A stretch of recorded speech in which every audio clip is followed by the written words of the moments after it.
বিবাহের ক্ষেত্রে গায়ে হলুদ করা জায়েজ আছে কিনা, যদি জায়েজ হয় কিভাবে করতে হবে? ভাই, আপনার বিয়েতে আপনি গায়ে কি হলুদ দিবেন না মরিচ দিবেন এটা আপনার ব্যাপার, কিন্তু মনে রাখবেন গায়ে হলুদ নিয়ে আমাদের একটা বক্তব্য আছে এবং এটা নিয়েও আপনি অনলাইনে সার্চ দিলে দেখতে পাবেন। কলকাতার আনন্দবাজার এবং আরো বেশ কয়েকটা আপনার অথেন্টিক সোর্সে বেশ কয়েকটা আর্টিকেল আমি পড়েছি। গায়ে হলুদের এই যে কালচার আমাদের দেশে হয়, সবাই করেন কম বেশ, বিয়ে করবেন আর গায়ে একটু হলুদ মাখবেন না, এটা তো হয় না। মাখছেন হয়তো, অনেকে মাখছেন, অনেকে মাখবেন।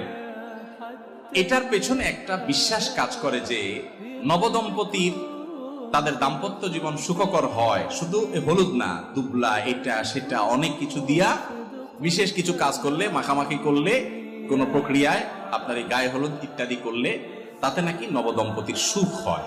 এটা কোনো মুসলমানের বিশ্বাস? মুসলমানের বিশ্বাস না। মুসলমানের সুখ এবং শান্তির মালিক কে? গায়ে হলুদের নাম দিয়া ওই অনুষ্ঠানে বেপরদিগি করে, মিউজিকের ছড়াছড়ি করে, হারামের ভিতরে হাবুডুবু খেয়ে আপনি যদি বিয়ে করেন, ওই বিয়েতে দাম্পত্য জীবনে সুখ করতে হবে, ওখানে আল্লাহর গজব তো এমনিই নাজিল হবে।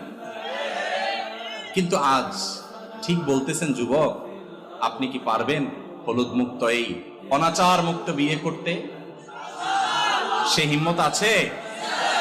তাই বলে মা বাবার সাথে, মুরব্বীদের সাথে বেয়াদবি করার দরকার নাই। সুন্দর করে বুঝায় বলবেন যে বাবারে, আমার গাত হলুদ মরিচ যা মাখা লাগে আমি নিজে মাখবো, বা পুরুষরা পুরুষদের মাখবে, মহিলারা মাখবে। যদি এটাতে বিউটিফিকেশনে কিছু থাকে, যে দেখলে সুন্দর হয়, শরীরটা সুন্দর হয় বা ত্বকটা ভালো হয় বিয়ে উপলক্ষে, ঠিক আছে করলো। এই উদ্দেশ্যে যদি হয় তাহলে সেক্ষেত্রে ওই যে শরীয়তের সীমানা লঙ্ঘন যেন না হয় সেদিক লক্ষ্য করতে হবে। কিন্তু যেটা হয় গায়ে হলুদের নামে, ভাই কি হয় বলেন?